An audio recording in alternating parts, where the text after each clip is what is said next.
The last rays of sun filtered through the cracks of the dilapidated wooden shack as Victoria Winters clutched her swollen belly, knowing that her time had come far sooner than expected. Her journey west had not been meant to end like this alone, afraid, and about to bring a new life into this harsh frontier world of 1878. Victoria had been traveling the Oregon Trail, heading to San Francisco where her late aunt had left her a modest inheritance, when the stagecoach had been attacked by bandits 3 days earlier.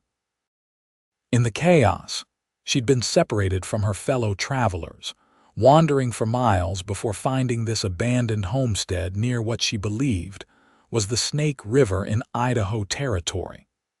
The first contraction seized her with such force that she nearly collapsed onto the dusty floorboards. Victoria bit down on her lower lip to keep from screaming, tasting blood as she fought against the pain. 23 years old, widowed before she'd even known she was with child, and now facing the most terrifying moment of her life without another soul to help her. "You can do this," she whispered to herself, her voice quavering in the stillness. "You have to." Outside, the wind picked up, whistling through the gaps in the weathered planks that formed the walls of the small shack. Victoria had found a tattered blanket and an old bucket of relatively clean water when she'd stumbled upon this place. It wasn't much, but it would have to do. Another contraction racked her body, and this time she couldn't hold back her cry of pain. Victoria doubled over, her knuckles white as she gripped the edge of the crude wooden table that was the only piece of furniture in the room besides a broken chair. Hours passed as the contractions grew stronger and closer together. The pale light of dawn was just beginning to creep through the cracks when Victoria knew it was time. She arranged herself as best she could on the blanket and prepared to bring her child into the world alone. The pain was unlike anything she had ever experienced, tearing through her body in relentless waves. Victoria screamed, unable to contain it any longer, her voice echoing through the empty shack and carrying across the open prairie beyond. Liam Hayes pulled his hat lower to shield his eyes from the rising sun.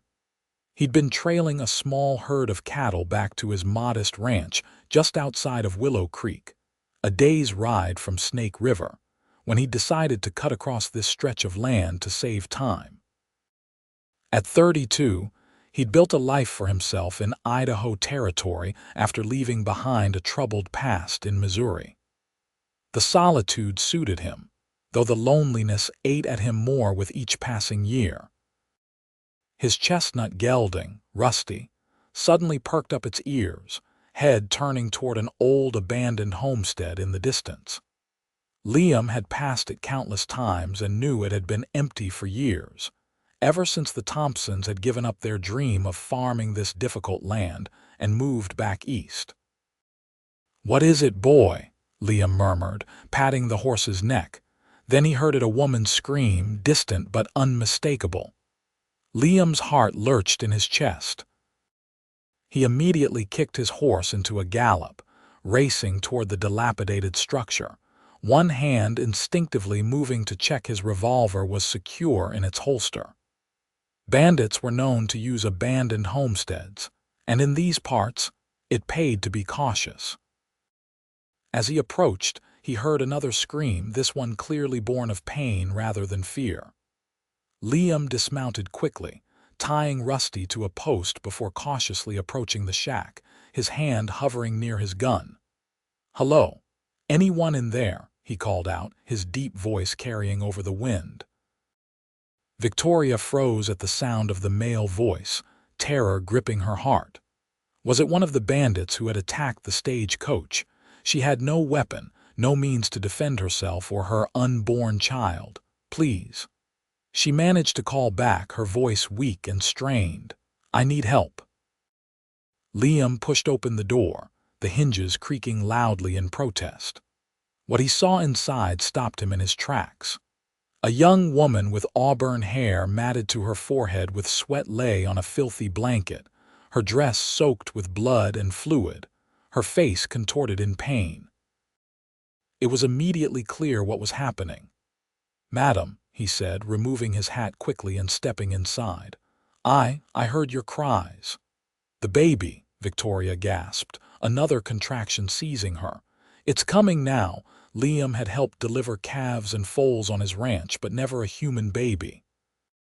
Still, he knew enough to recognize that this woman needed his help immediately.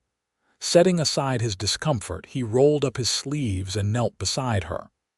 "My name's Liam Hayes," he said, trying to sound calmer than he felt. "I've got a ranch not far from here. What's your name, madam?" "Victoria," she managed between pained breaths. "Victoria Winters, please, help me." "I will," Liam promised, his blue eyes meeting her frightened green ones. "I'm going to help you through this, Victoria." He quickly assessed the situation, finding a relatively clean cloth among his saddlebags and wetting it with water from his canteen. As he wiped her brow, Victoria gripped his hand with surprising strength, another contraction tearing through her. "I can see the head," Liam said, positioning himself to help with the delivery. "You need to push when I tell you to, all right," Victoria nodded, gathering her remaining strength. Under Liam's steady guidance, she pushed when he instructed, crying out with the effort. After what seemed like an eternity, with one final, powerful push, her baby slid into Liam's waiting hands, a tiny, perfect little boy with a shock of dark hair, who immediately began to wail his indignation at being thrust into the world. "You have a son," Liam told her, his voice thick with emotion as he carefully wrapped the infant in his clean bandana. "A strong boy." Tears streamed down Victoria's face as Liam placed the crying bundle on her chest. "Hello, my darling," she whispered, her fingers gently touching the baby's cheek. "Hello, James." Liam busied himself with tending to Victoria as best he could, cleaning her up with what limited supplies they had. She was weak from blood loss and the ordeal of childbirth, and Liam knew they couldn't stay in this abandoned shack much longer. "Victoria," he said gently, "you need proper care, both of you. My ranch is about 6 miles from here. It's not much, but I've got clean water, food, and a warm bed where you can recover. Will you trust me to take you there?" Victoria looked up at this tall, broad-shouldered stranger with the kind eyes who had appeared just when she needed him most. She had no choice but to trust him. She and her son wouldn't survive otherwise. "Yes," she said simply. "Thank you, Liam." Liam fashioned a makeshift carrier for the infant using his spare shirt and helped Victoria to her feet. She was unsteady, leaning heavily against him as they made their way out of the shack and to his waiting horse. With careful movements, he helped her onto Rusty, then handed her the baby before mounting behind her. He wrapped one arm around her waist to keep her secure, and with his other hand held the reins. "Hold on," he instructed softly, urging the horse into a gentle walk. "We'll take it slow." As they rode across the open land, Victoria drifted in and out of consciousness, the warmth of her newborn against her chest, and the strength of Liam's arm around her the only anchors to reality.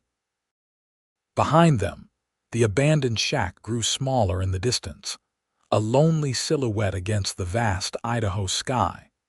The journey to Liam's ranch took longer than usual, as he kept the horse at a slow, steady pace to avoid jostling Victoria and the baby. By the time the modest cabin and small barn came into view, the sun was high in the sky, beating down on them mercilessly. "Almost there," Liam said, his breath warm against Victoria's ear. She had grown increasingly pale during the journey, concerning him greatly. His ranch wasn't much, a solid one-room cabin with a lean-to addition, a small barn for his horses and few cattle, a chicken coop, and a vegetable garden, but it was clean and well-maintained. Liam had built every structure with his own hands over the past 8 years. As they approached, a border collie came bounding out to greet them, barking excitedly. "That's just Scout," Liam reassured Victoria. "He's harmless." He brought the horse to a stop outside the cabin and carefully dismounted, reaching up to take baby James first, then helping Victoria down. She swayed on her feet, and Liam quickly scooped her up, carrying both her and the baby into the cabin. The interior was simple but comfortable: a cast iron stove in one corner, a table with 2 chairs, a chest of drawers, and a sturdy bed with a patchwork quilt. A rifle hung over the door, and several books were stacked neatly on a small shelf. Liam gently laid Victoria on the bed, placing her son beside her. "Rest here. I'm going to tend to my horse and bring in some water. I'll be right back." Victoria nodded weakly, her hand protectively touching her baby's back. As Liam stepped outside, she took in her surroundings with exhausted curiosity. Despite its simplicity, the cabin showed signs of care. The floor was swept, the few dishes clean and organized, a vase of wildflowers on the table. This was the home of a man who lived alone but hadn't surrendered to slovenliness. When Liam returned, he carried a basin of water and some clean cloths. "I've got a neighbor, Martha Johnson, who lives about 2 miles down the road," he explained as he set the basin down. "She's a midwife. I'm going to ride over and fetch her once I've got you settled." "Thank you," Victoria whispered. "I don't know what would have happened if you hadn't found us." Liam's expression grew serious. "How did you come to be in that shack, if you don't mind my asking? It's not exactly on the main trail."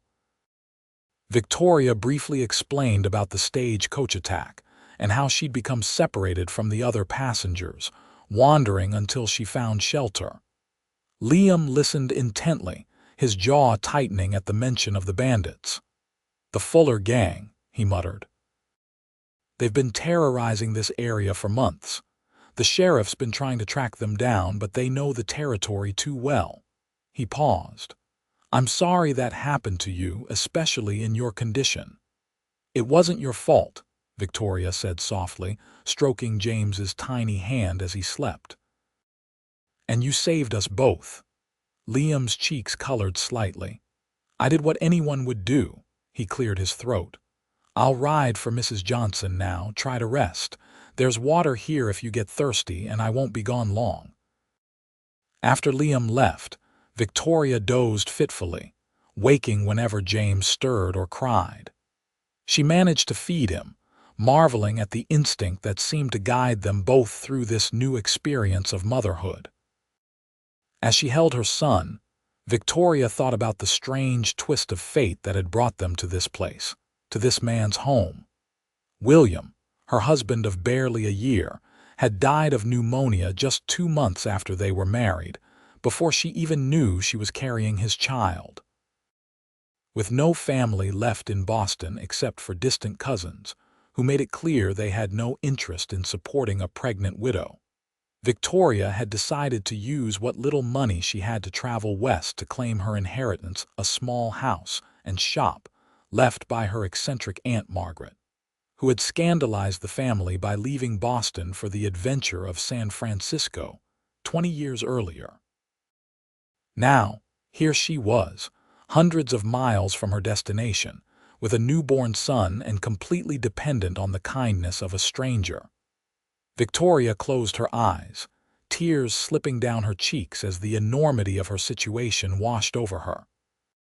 The sound of approaching horses roused her from her thoughts. Soon, Liam entered, followed by a stout, gray-haired woman carrying a large basket. "This is Martha Johnson," Liam introduced her. "She'll look after you properly." Martha smiled warmly, setting down her basket and approaching the bed.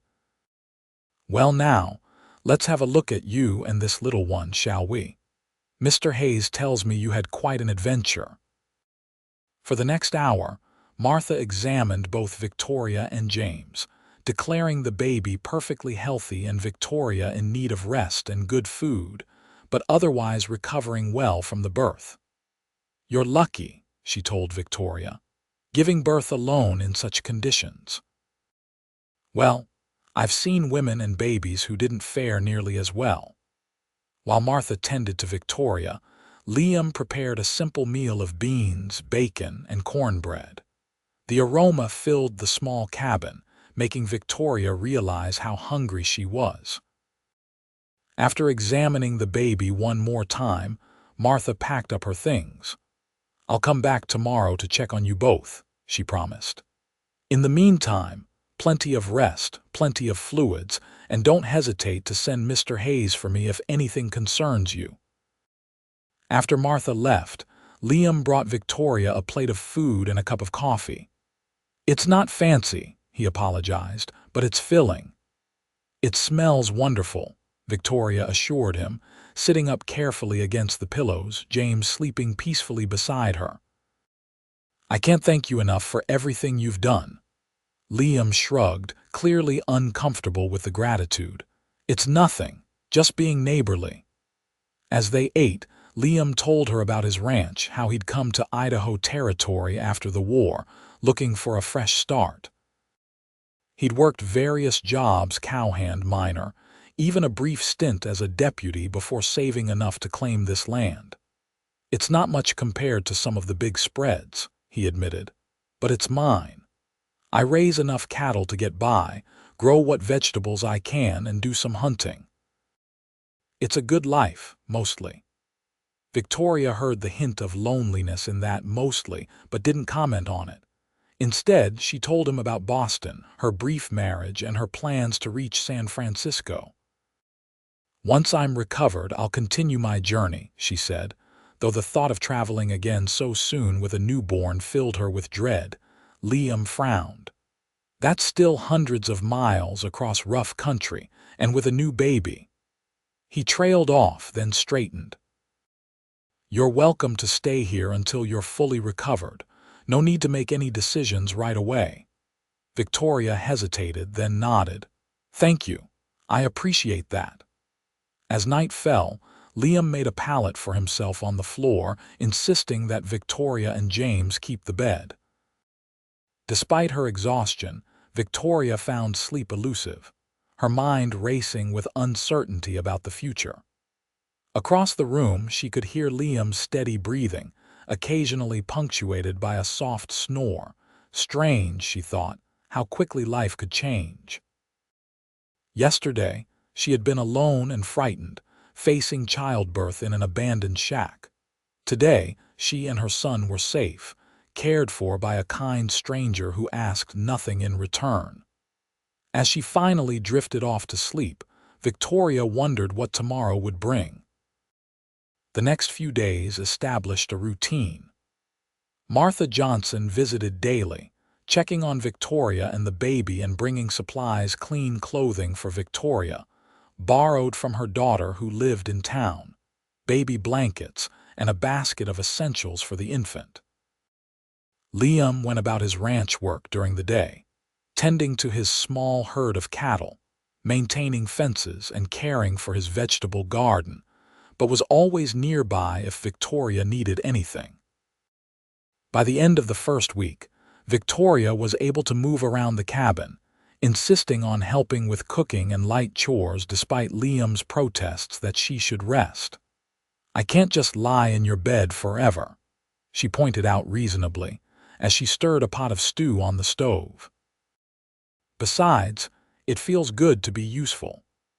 Liam, who had just come in from mending a section of fence, washed his hands in the basin by the door before responding. "You're not fully recovered yet. Mrs. Johnson said it would take at least a month." "I'm not planning to rope cattle," Victoria replied with a smile. "Just cook a decent meal to thank you for your hospitality." Liam's eyes crinkled at the corners when he smiled back.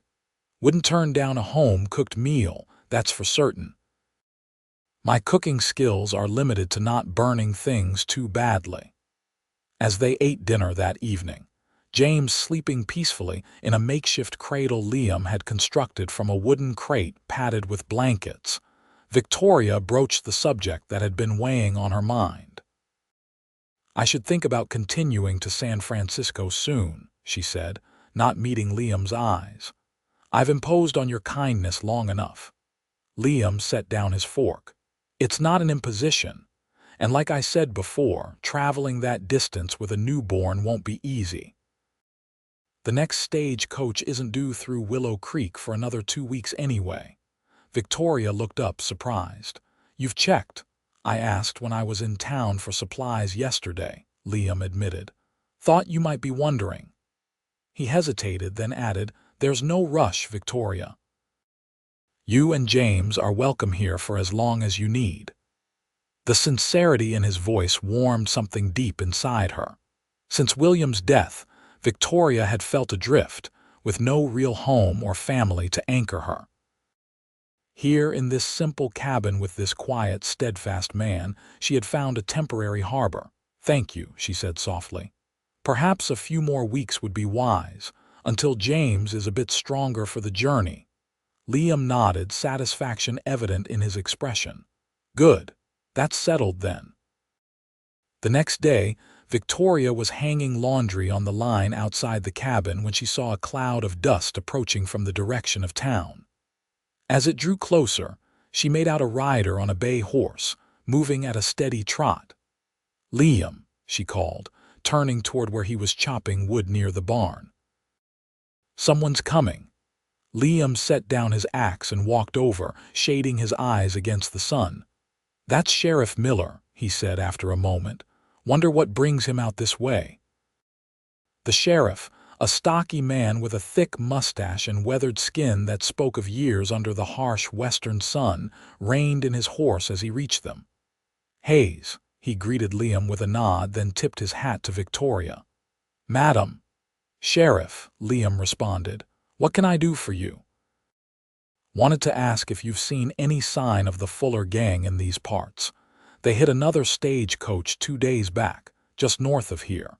Killed the driver and a passenger. The sheriff's eyes shifted to Victoria. Mrs. Johnson mentioned you'd taken in a lady who'd had trouble with them. Victoria stepped forward. They attacked the coach I was traveling on about 2 weeks ago now, near Snake River. The sheriff's expression grew interested. You saw them. Could you identify any of them? Victoria described the attack as best she could, recalling the leader's distinctive scar across his right cheek and another man's missing front teeth. The sheriff listened intently, occasionally asking a clarifying question. That's more than we knew before, he said when she finished. We've been trying to track them for months, but they're slippery as eels. He turned back to Liam. Keep your eyes open and your rifle handy. These men are dangerous. And madam, I'd be obliged if you'd come into town sometime soon to give a formal statement. Might help us build a case when we catch them.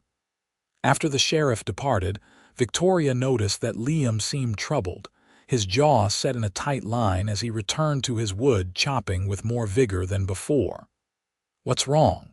She asked, approaching him cautiously. Liam paused, leaning on the axe handle. Just worried about those bandits. They've been getting bolder, and now they've killed people. He glanced toward the cabin where James was napping. Don't like the idea of them anywhere near here. Victoria understood his concern. The memory of the attack still haunted her, the sudden gunfire, the coach lurching to a stop, the rough voices demanding valuables. In the chaos, she'd slipped away into the brush, terrified that her pregnancy would make her a target for worse than robbery. I'm sorry to have brought this trouble to your door, she said quietly. Liam's expression softened. You didn't bring anything, Victoria. Those men were already causing havoc before you arrived. He hesitated, then added, but maybe we should wait a bit before heading into town. Let things settle down first. Victoria nodded, relieved. The thought of potentially encountering the bandits again filled her with dread, especially now that she had James to protect. As she returned to her laundry, she was acutely aware of how quickly she had come to think of Liam's ranch as a sanctuary, a place where she and her son were safe. That evening, after James had been fed and settled in his cradle, Liam surprised Victoria by pulling out a battered chess set from a trunk beneath his bed. "Thought you might enjoy a game," he said, somewhat shyly. "Gets quiet out here at night." Victoria smiled. "I'd like that. My father taught me to play when I was young." As they set up the pieces on the table, Victoria studied Liam's hands, strong and calloused from years of ranch work, yet gentle as he placed each chess piece with care. There was something reassuring about those hands, the same hands that had delivered her son and carried them both to safety. "You're staring," Liam said without looking up, a hint of amusement in his voice. Victoria blushed, embarrassed at being caught. "I was just thinking how fortunate James and I were that you happened to be passing by that shack." Liam paused, a pawn between his fingers. "I don't usually take that route," he admitted. "Something just told me to go that way that morning." His blue eyes met hers across the table. "I'm glad I did." The simple sincerity in his words touched Victoria deeply. "So am I." They played chess until the oil lamp began to sputter, signaling the late hour. Victoria won the first game, but Liam claimed the second with a clever knight maneuver that made her laugh with surprise. "You've been holding back on me, Mr. Hayes," she teased as he checkmated her king. "Never underestimate a cowboy, Mrs. Winters," he replied with a grin that transformed his usually serious face, making him look younger and more carefree. As they prepared for sleep, Victoria realized that this had been the first evening since James's birth where she hadn't been consumed with worry about the future. Instead, she had simply enjoyed the moment, the quiet companionship, the subtle competition of the game, the sound of Liam's low chuckle when she made a particularly good move. It was a dangerous feeling, this growing comfort. Victoria reminded herself that this arrangement was temporary, that San Francisco and her inheritance awaited. Yet as she drifted off to sleep, the sound of Liam moving quietly around the cabin as he banked the fire for the night brought a sense of peace she hadn't felt in a very long time. The weeks passed more quickly than Victoria expected. James grew stronger daily, his tiny features becoming more defined, his grip on her finger more determined. Liam, initially awkward around the infant, gradually became more comfortable, even offering to hold James occasionally so Victoria could rest or take care of chores. One evening, about a month after James's birth, Victoria emerged from putting the baby down for the night to find Liam sitting on the porch steps, whittling a small piece of wood. The setting sun cast long shadows across the yard, turning the distant mountains to purple silhouettes against the darkening sky. "May I join you?" she asked, wrapping a shawl around her shoulders against the evening chill. Liam moved over to make room for her on the step. "Of course." They sat in companionable silence for a while, listening to the crickets beginning their nightly chorus and watching as the first stars appeared overhead. "What are you making?" Victoria finally asked, nodding toward the piece in his hands. Liam held it up, looking somewhat embarrassed. "It's supposed to be a horse.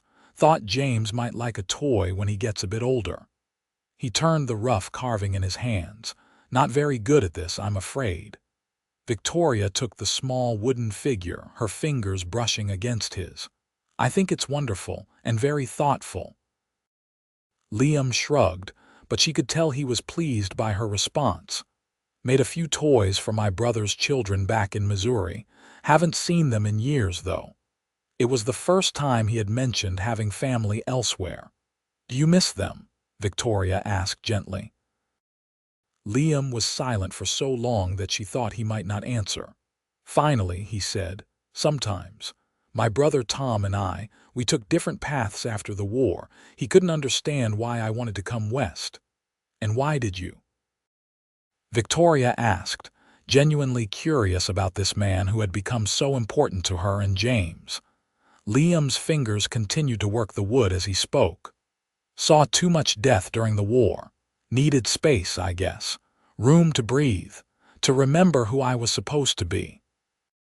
He looked out across his land, his expression thoughtful. Found it here, this place.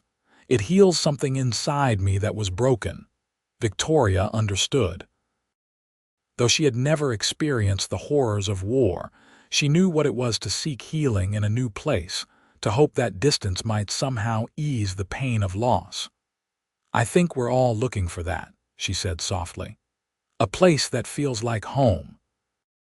Liam turned to look at her, the fading light casting half his face in shadow. And is San Francisco that place for you? Victoria hesitated. The truth was, she wasn't sure anymore. The inheritance that had seemed like her only hope in Boston now felt like a distant, abstract concept. Here, on this small ranch with its simple cabin and the man beside her, she had found something she hadn't expected, not just safety, but a sense of belonging. I don't know, she admitted. I've never been there. My aunt loved it, wrote to me about the freedom she found there, away from Boston society's expectations. She pulled her shawl tighter. After William died, it seemed like the only option I had. And now? Liam asked, his voice low. Victoria met his gaze, her heart beating faster at the intensity she saw there. Now I'm not so certain. Something shifted between them in that moment, an acknowledgement of feelings that had been growing quietly over the past weeks. Liam reached out hesitantly and covered her hand with his. You could stay, he said simply. You and James. Here. The offer hung in the air between them, momentous in its implications. Victoria looked down at their joined hands, feeling the rough calluses of his palm against her softer skin. Liam. A sudden cry from inside the cabin interrupted whatever she had been about to say. James was awake and hungry. I should go to him, Victoria said, reluctantly withdrawing her hand. Liam nodded, though disappointment flickered across his face. Of course. As Victoria rose to attend to her son, she felt the weight of the moment that had passed between them. Liam had offered her and James a home, a life here. The question now was whether she had the courage to accept it. The next morning brought unexpected visitors. Victoria was collecting eggs from the chicken coop when she heard the sound of approaching horses. Looking up, she saw 3 riders approaching from the direction of town. Instinctively, she clutched the basket of eggs closer and hurried back toward the cabin, her heart racing as she remembered the sheriff's warnings about the Fuller gang. Liam emerged from the barn, rifle in hand, positioning himself between Victoria and the approaching riders. As they drew closer, however, his posture relaxed. It's all right, he called to Victoria. It's just Martha Johnson, the sheriff, and Pastor Evans from town. Victoria joined Liam as the visitors dismounted. Martha immediately came forward, embracing Victoria warmly. How are you and the little one doing, my dear? She asked. We're both well, thank you, Victoria replied, puzzled by this unusual gathering. James is sleeping inside. Sheriff Miller nodded a greeting, while the pastor, a tall, thin man with kind eyes, introduced himself to Victoria. I've heard much about you, Mrs. Winters, he said, taking her hand. Your ordeal and Mr. Hayes's timely assistance have been much discussed in Willow Creek. Victoria wasn't sure how to respond to that, uncomfortable at the thought of being the subject of town gossip. Liam seemed equally uneasy, shifting his weight from one foot to the other. What brings you all out here together? He asked, getting straight to the point. The sheriff cleared his throat. We caught 2 of the Fuller gang yesterday, he announced. They were trying to rob the mercantile in Willow Creek, but my deputy and I were ready for them. Victoria gasped. That's wonderful news. Were they the ones who attacked my stagecoach? We believe so, the sheriff confirmed. One of them matches the description you gave, has a scar across his right cheek, just like you said. We need you to come into town to identify him formally." "Oh," Victoria said, glancing toward the cabin where James slept. The thought of confronting one of the bandits filled her with apprehension. Martha, sensing her concern, patted Victoria's arm reassuringly. "I'll stay with the baby while you go. It won't take long, and it's important, my dear." Liam stepped closer to Victoria. "I'll come with you," he said, his voice leaving no room for argument. An hour later, Victoria found herself in the small jail in Willow Creek, staring through the bars at a man with a vicious scar across his cheek and cold eyes that sparked with recognition when he saw her. "That's him," she told the sheriff, her voice steadier than she felt. "He was the one giving orders during the attack." The outlaw spat on the floor. "Don't know what you're talking about, lady. Never seen you before in my life." Sheriff Miller ignored him. "Thank you, Mrs. Winters. Your identification will help ensure he faces justice for his crimes." Outside the jail, the bright sunlight seemed especially harsh after the dim interior. Victoria took a deep breath, relieved to have the confrontation behind her. "You did well," Liam said, his hand coming to rest supportively on the small of her back. "Indeed you did," Pastor Evans agreed, having accompanied them to town. "Mrs. Winters, while you're here, might I have a word with you? Privately?" Surprised, Victoria nodded. Liam looked concerned but stepped away, mentioning that he needed to pick up a few supplies while they were in town. The pastor led Victoria to a small garden behind the church, where they sat on a wooden bench beneath an apple tree. "Mrs. Winters," he began, his tone gentle, "I hope you won't think me presumptuous, but I feel compelled to speak with you about your situation." Victoria tensed, bracing herself for judgment. As a widow living under the same roof as an unmarried man, she was well aware that her arrangement with Liam could be seen as improper, despite the extenuating circumstances. "Mrs.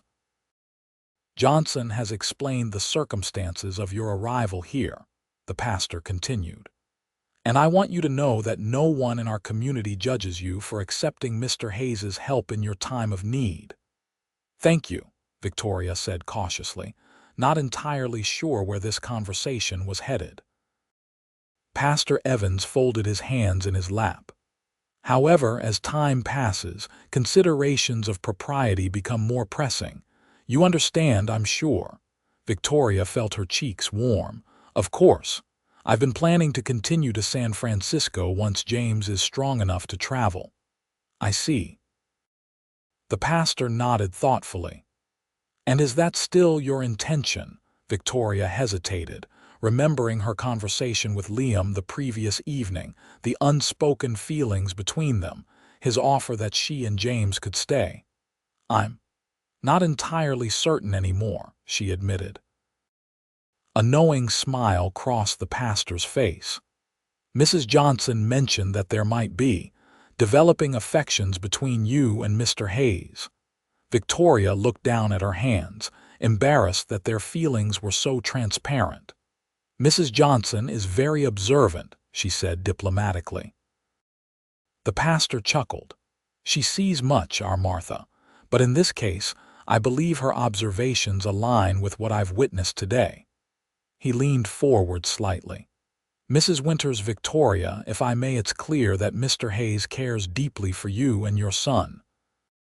And unless I'm very much mistaken, you care for him as well." Victoria couldn't deny it.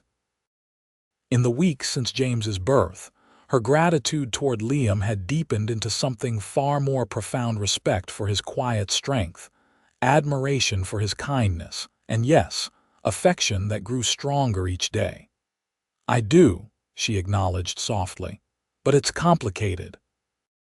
We've known each other such a short time, and there's James to consider and my plans for San Francisco." "Life is often complicated," Pastor Evans agreed, "but sometimes the complications are what lead us to where we're meant to be." He paused, seeming to choose his next words carefully. I've known Liam Hayes for 8 years now. He's a good man, honest, hardworking, and despite his preference for solitude, lonely in a way that has concerned those of us who care about him. Victoria hadn't expected such candor from the pastor. He has mentioned feeling isolated at times, she said, remembering the wistfulness in Liam's voice when he spoke of his brother's family. Indeed, and since your arrival, there's been a change in him, a lightness that wasn't there before. The pastor smiled.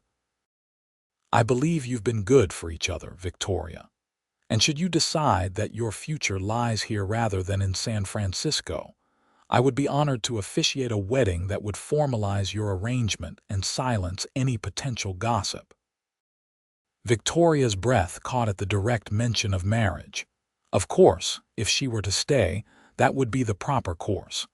But was she ready for such a step? She had barely begun to process her feelings for Liam, let alone considered the possibility of becoming his wife. I appreciate your concern, Pastor, she said carefully, but I'm not sure either of us is ready for such a decision. Of course, he reassured her quickly. I don't mean to pressure you, only to let you know that whatever you decide, our community will support you both. He stood, indicating their conversation was concluding. Pray on it, my dear. The Lord has a way of making the right path clear when we seek His guidance. As they walked back toward the main street where Liam waited by the general store, Victoria's mind was awhirl with thoughts. Marriage to Liam. It wasn't something she had consciously considered. Yet now that the pastor had planted the idea, she couldn't stop thinking about it. About what it would be like to build a life with him, to raise James on the ranch, to share meals and conversations and quiet evenings playing chess for years to come. The realization struck her with unexpected force. She was falling in love with Liam Hayes, perhaps had already fallen. The question now was whether he felt the same and what they would do about it. The ride back to the ranch was quieter than the journey into town had been. Victoria was lost in her thoughts, and Liam seemed equally preoccupied, occasionally glancing at her as if trying to read her expression. When they arrived home, they found Martha sitting on the porch with James in her arms, singing him an old folk song. The baby was awake but content, his small hand wrapped around Martha's finger. There's my sweet boy, Victoria said, dismounting with Liam's help and hurrying to take James from Martha. Was he good for you? An absolute angel, Martha assured her. Barely made a peep the entire time you were gone. As Martha prepared to leave, she pulled Victoria aside while Liam tended to the horses. I hope Pastor Evans didn't overwhelm you, dear, she said quietly. He means well, but sometimes forgets that not everyone shares his directness. Victoria smiled. He was kind, actually. Gave me much to think about.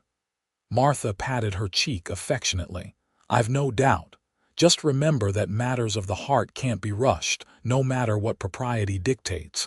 You'll know when the time is right. With a meaningful glance toward Liam, she added, and I suspect he will too. After Martha departed, Victoria and Liam settled into their evening routine, feeding James, preparing a simple supper, eating together at the table while discussing the day's events. Victoria mentioned the pastor's concerns about propriety, carefully watching Liam's reaction. His jaw tightened slightly. Did he suggest you should leave? Not exactly, Victoria replied, surprised by the edge in Liam's voice. He actually suggested. She hesitated, suddenly shy about repeating Pastor Evans's marriage proposal suggestion. Suggested what? Liam prompted when she didn't continue. Victoria took a deep breath.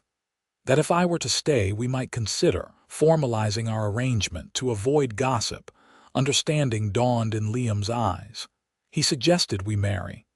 Yes, Victoria confirmed, her heart racing. But I told him it was premature to consider such a thing. We've only known each other a short time, and neither of us has spoken of feelings that would warrant such a step." Liam was quiet for a long moment, pushing his food around his plate without eating. Finally, he set down his fork and looked directly at Victoria. "I've spoken of them," he said quietly. "Last night, when I asked you and James to stay." Victoria's breath caught. "You meant?" "I meant that I want you both in my life, Victoria, not just as guests or friends, but as—" He struggled, clearly unused to expressing such emotions. "As family," he finished simply. The word hung between them, powerful in its simplicity. Family. Something neither of them had nearby, something both had lost in different ways. "Liam," Victoria began, her voice trembling slightly. "Are you asking me to marry you?" He reached across the table, taking her hand in his. "I know it's soon. Too soon, maybe. But yes, I suppose I am."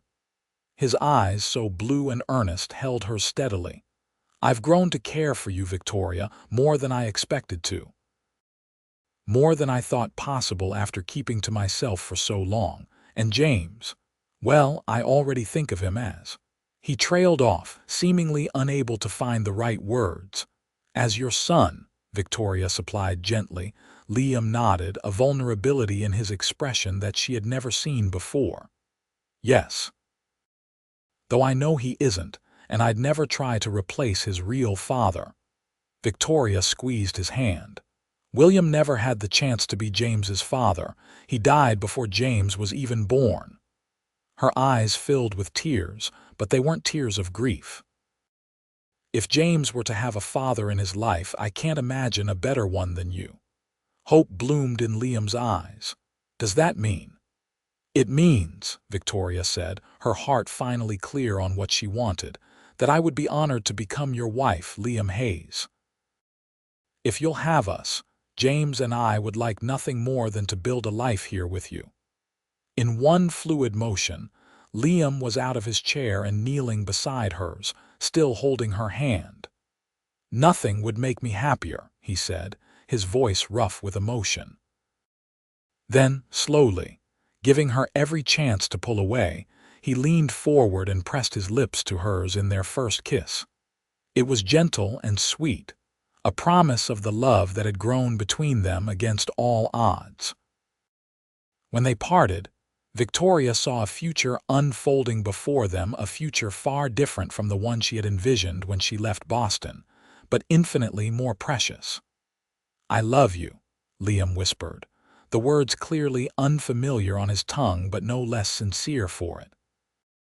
"And I love you," Victoria replied, the truth of it washing over her like a cleansing rain, washing away the last of her doubts.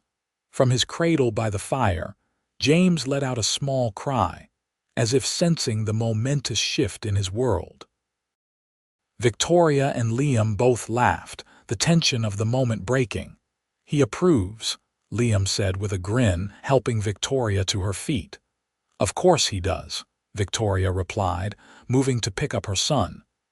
"He's been trying to bring us together since the day he was born." 2 weeks later, Victoria stood in Martha Johnson's bedroom, wearing a simple but elegant blue dress that Martha's daughter had altered for the occasion. "You look beautiful, my dear," Martha said, adjusting the small wreath of wildflowers that crowned Victoria's auburn hair. "Liam won't know what hit him." Victoria smiled nervously, glancing at her reflection in the small mirror on the wall. She barely recognized herself, the haunted look that had occupied her eyes since William's death had been replaced by a quiet joy, a contentment that came from finding her place in the world at last. James, now almost 2 months old, was being held by Martha's husband in the front room, dressed in a tiny white gown that another woman from town had sewn for him as a gift. "Are you ready?" Martha asked, checking the time on the mantel clock. "The ceremony starts in 15 minutes. Victoria nodded, taking a deep breath. "I'm ready." The small church in Willow Creek was filled to capacity. It seemed the entire town had turned out for the wedding. curious to witness the union of the solitary rancher and the Eastern widow, whose dramatic arrival had become something of a local legend. As Victoria walked down the aisle on Sheriff Miller's arm, he had volunteered to give her away, having developed a fatherly fondness for her during the Fuller gang investigation. She saw Liam standing at the altar, looking handsome and somewhat uncomfortable in his best shirt and newly polished boots. When he caught sight of her, however, his discomfort vanished, replaced by an expression of such pure adoration that Victoria's heart swelled with love. Pastor Evans conducted the ceremony with dignity and warmth, speaking of the mysterious ways in which God brings people together, sometimes through trials that ultimately lead to joy. When it came time for the vows, Liam's voice was steady and sure as he promised to love, honor, and cherish Victoria for all the days of his life, and to be a father to James in every way that mattered. Victoria's own vows were spoken through happy tears, her promise to build a life of love and companionship with Liam witnessed by the community that had embraced her so readily. "By the authority vested in me," Pastor Evans concluded, "I now pronounce you husband and wife. Liam, you may kiss your bride." Their second kiss was different from the first, still tender, but with a confidence born of commitment, a seal on the promises they had just made. The church erupted in applause, and someone in the back let out a whoop of approval that made everyone laugh. The celebration continued at the town hall, where tables groaned with food contributed by nearly every family in Willow Creek. There was music and dancing, and more than once, Victoria caught Liam looking at her and James with an expression of wonder, as if he couldn't quite believe his good fortune. "Happy?" he asked as they swayed together to a slow waltz, James sleeping peacefully in Martha's vigilant care nearby. "More than I ever thought possible," Victoria answered truthfully. "And you?" Liam pulled her closer, his hand warm against the small of her back. "I never thought I'd have this," he admitted. "A wife, a son, a real family. You've given me more than you know, Victoria." "We've given each other a new beginning," she corrected gently. "And James has given us both a reason to embrace it fully." As the evening drew to a close, they bid farewell to their friends and neighbors, accepting congratulations and well wishes with grateful hearts. Sheriff Miller drew Liam aside briefly, informing him that the remaining members of the Fuller gang had been apprehended near Boys and would stand trial for their crimes. "One less thing to worry about," Liam told Victoria as they rode home in the wagon he had decorated with ribbons for the occasion, James sleeping in Victoria's arms. "Now we can focus on our future." The ranch looked different somehow as they approached, the simple cabin transformed in Victoria's eyes. No longer a temporary shelter, it was now her home, their home, the place where they would build their life together, where James would take his first steps, say his first words, grow into the man he would become. Liam helped her down from the wagon, then surprised her by sweeping her into his arms, carrying both her and James across the threshold.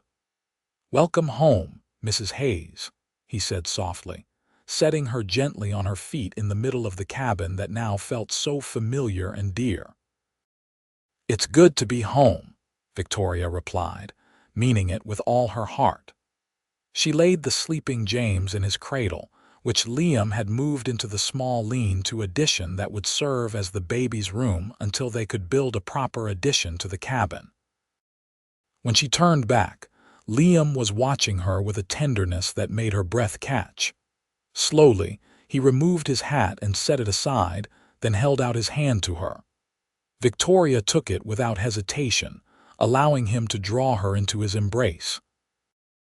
"I never thought I'd find love again," she confessed, her head resting against his chest, the steady beat of his heart reassuring beneath her ear. "After William died, I thought that part of my life was over." Liam's hand stroked her hair gently. "And I never thought I'd find it at all," he replied. "Too set in my solitary ways, I suppose, too afraid to let anyone get close." He tilted her chin up so she was looking into his eyes. "You changed that, Victoria. You and James. You made me want more than just survival. You made me want a life worth living." Their kiss deepened, the restraint of the past weeks giving way to the knowledge that they were now husband and wife, bound by law and love. Later, as they lay together in the darkness of their wedding night, Victoria marveled at the strange and wonderful path that had brought her here from Boston to an abandoned shack in Idaho Territory. From the brink of despair to the arms of a man who loved her with a quiet fierceness that matched her own growing feelings for him. Life on the frontier would never be easy.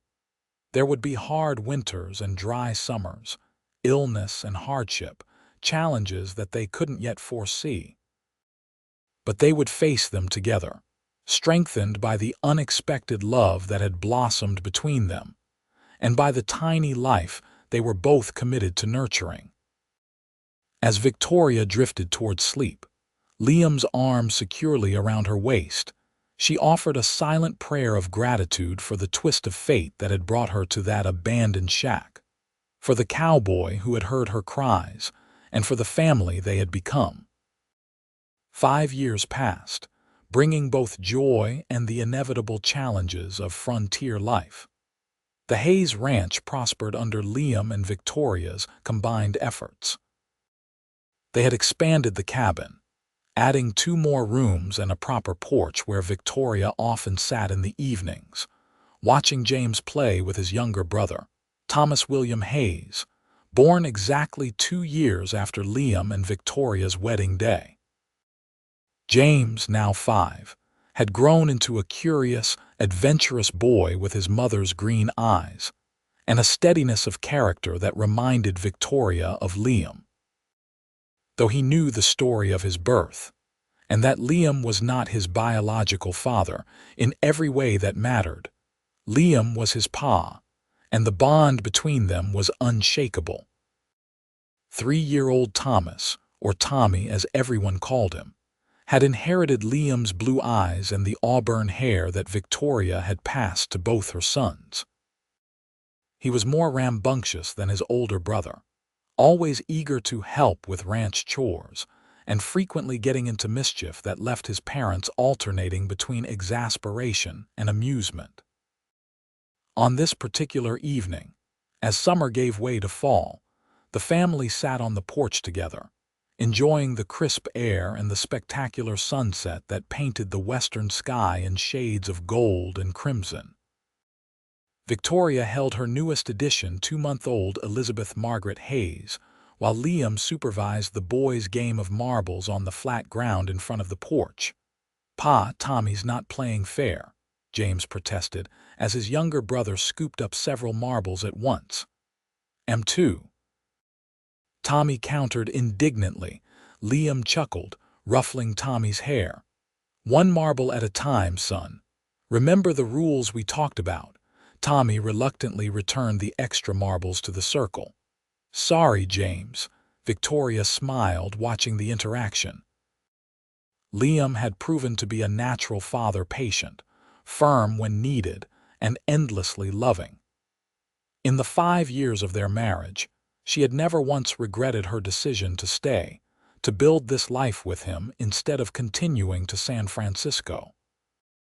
Her aunt's inheritance had eventually been settled through correspondence with a lawyer in San Francisco, the modest proceeds allowing them to expand their cattle herd and make improvements to the ranch. Victoria sometimes wondered what her life might have been like had she continued to California, but those thoughts were fleeting, quickly replaced by gratitude for the path she had chosen instead. "What are you thinking about?" Liam asked, coming to sit beside her on the porch swing, his arms settling comfortably around her shoulders. "How lucky we are," Victoria replied, leaning into his embrace. "Look at them, Liam, our boys, our daughter, this home we've built together." Liam's gaze softened as he looked at their sons, now playing amicably together, and then at the infant in Victoria's arms.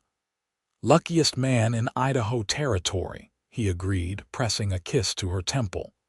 "Do you ever regret it, not going to San Francisco?" It wasn't the first time he had asked this question over the years, usually during quiet moments like this one. Victoria's answer was always the same and always sincere. "Never," she said firmly. "Everything I need is right here." The sound of an approaching horse drew their attention.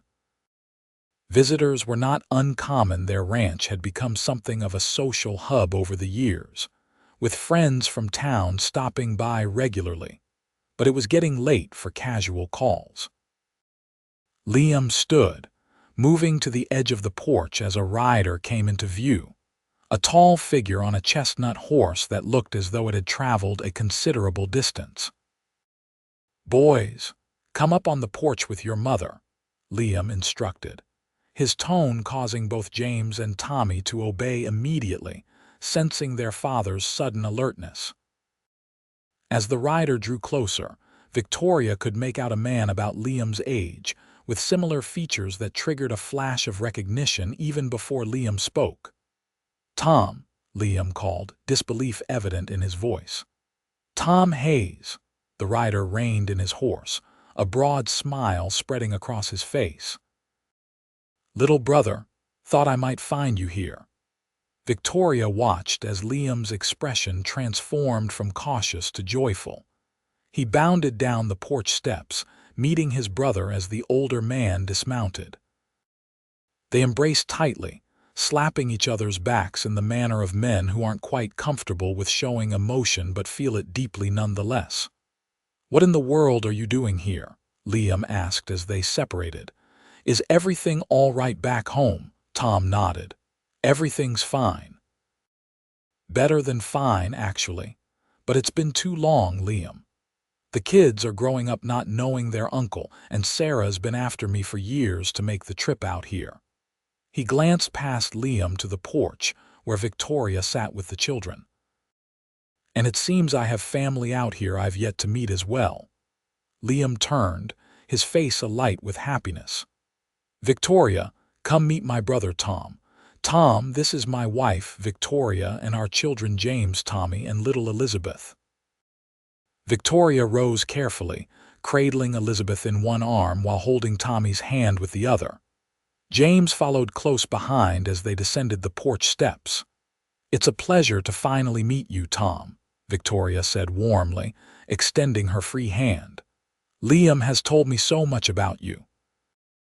Tom's handshake was firm, his smile genuine. "All good things, I hope." He knelt down to eye level with the boys. "And you must be James and Tommy. Your pa's letters are full of stories about you two."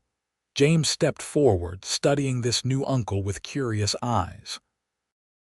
"Did you really fight in the war with Pa?" Tom glanced up at Liam, something unspoken passing between the brothers. "I did," he confirmed. "Your Pa was the bravest soldier in our company." "Tom," Liam protested, looking uncomfortable with the praise. "Just telling the truth," Tom said, straightening up. He peered at baby Elizabeth, his expression softening. "She's beautiful, Victoria. Looks just like her mother." "Thank you," Victoria replied, noticing the family resemblance between the brothers more clearly now. Tom was slightly taller, his hair more heavily streaked with gray, but they shared the same blue eyes and strong jawline. "Will you stay with us? We have a spare room and we'd love to hear news from Missouri." "If you'll have me," Tom said, looking to Liam for confirmation. "I can only stay a week or so, need to get back to Sarah and the kids, but I'd like to get to know my niece and nephews. And see this ranch you're so proud of, little brother." "Of course we'll have you," Liam said, clapping his brother on the shoulder. "For as long as you can stay." As they moved inside, the boys excitedly peppering their new uncle with questions, Victoria watched Liam's face. There was joy there, certainly, but also a hint of apprehension. She knew there was history between the brothers, unresolved differences that had contributed to their long separation. But there was love too, evident in the way Liam kept glancing at Tom as if to reassure himself that his brother was really there. Later that night, after the children were in bed and Tom had retired to the spare room exhausted from his journey, Victoria and Liam sat at the kitchen table, talking in low voices. "Are you all right?" Victoria asked, reaching across to take his hand. "It must be quite a shock having Tom show up after all these years." Liam nodded slowly. "Good shock, though, just unexpected. We didn't part on the best terms. I always figured he was still angry with me for leaving." "People change," Victoria said gently. "He wouldn't have come all this way if he was still harboring resentment." "True." Liam squeezed her hand. "It's good to see him, Vic. Really good. And to think he'll get to meet all of you, see the life we've built here." Victoria smiled, understanding how much this meant to him. For all that Liam had embraced their life together, there had always been a shadow of regret regarding his estrangement from his brother. Perhaps Tom's visit would help heal that old wound. "I like him," she said. "I can see why you looked up to him growing up." "The boys are completely enchanted already," Liam chuckled. "Wait until he starts telling them stories. Tom always could spin a tale." His expression grew more serious. "Thank you, Victoria, for what? For this life, for our family, for—" He gestured around the warm kitchen, encompassing all they had built together. "For everything. Sometimes I look around and can hardly believe how blessed I am." Victoria rose from her chair, moving around the table to sit in Liam's lap, her arms encircling his neck. "We blessed each other, Liam Hayes. And I thank God every day for leading me to that abandoned shack and for sending you to find me." Their kiss was as tender as their first had been 5 years ago, but deepened by the experiences they had shared since the birth of their children, the growth of their ranch, the life they had forged together through hard work, mutual respect, and abiding love. Outside, the stars wheeled overhead, countless pinpoints of light in the vast Idaho sky. Inside, in the home that had once been a simple bachelor's cabin, a family slept peacefully, 2 brothers reunited after years apart, 3 children dreaming childhood dreams, and a couple whose unlikely beginning had led to a love story neither could have imagined.